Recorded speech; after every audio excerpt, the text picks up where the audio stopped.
Welcome to Finding God in the Times of COVID.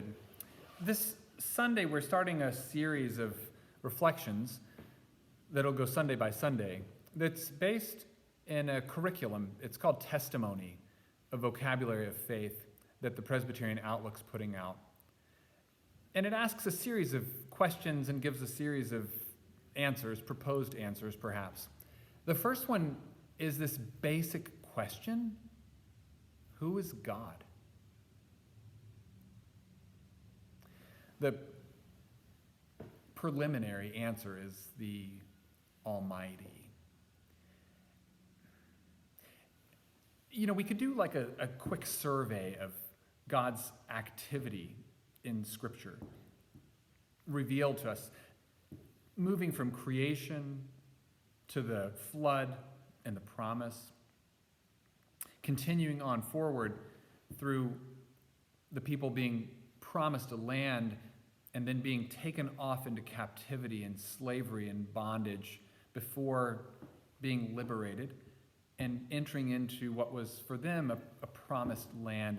And then there was this back and forth that happened, and the prophets called the people to task because they hadn't been faithful over and over again to this God, this covenanting God who wanted this relationship, this God in many ways understood as the Almighty. Then finally, in the Christian tradition, there's this movement to this place where this one comes, the Christ, who's known as the new Moses in some ways, setting the people once again free. So I found myself wondering how it is that we think of God. Like when you think of God, what comes to mind in terms of feeling or image, concept or thought? And where is it that those senses of God showed up for you? Was it in pages of a book, scripture? Was it related to an experience that you had? A person, perhaps?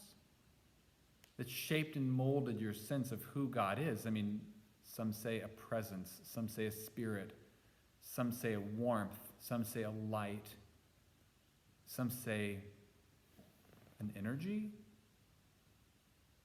What is God?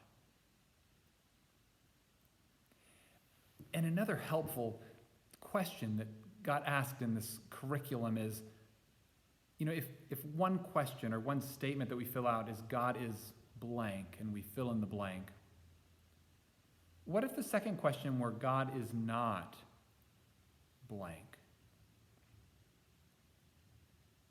For oftentimes when I hear people say, well, I don't believe in God, sometimes it's related to an experience in one's life that's been so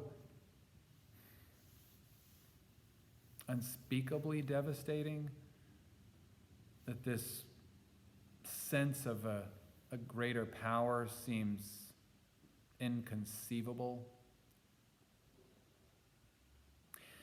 But oftentimes if people say, I don't believe in God, I find myself picking up a way of thinking from someone whose name I can't remember. But I say, tell me about the God you don't believe in. And oftentimes, I don't believe in that God either. God is blank. God is not blank. How do you fill him in? Blessings on your day as we find God in the times of COVID, January 17th.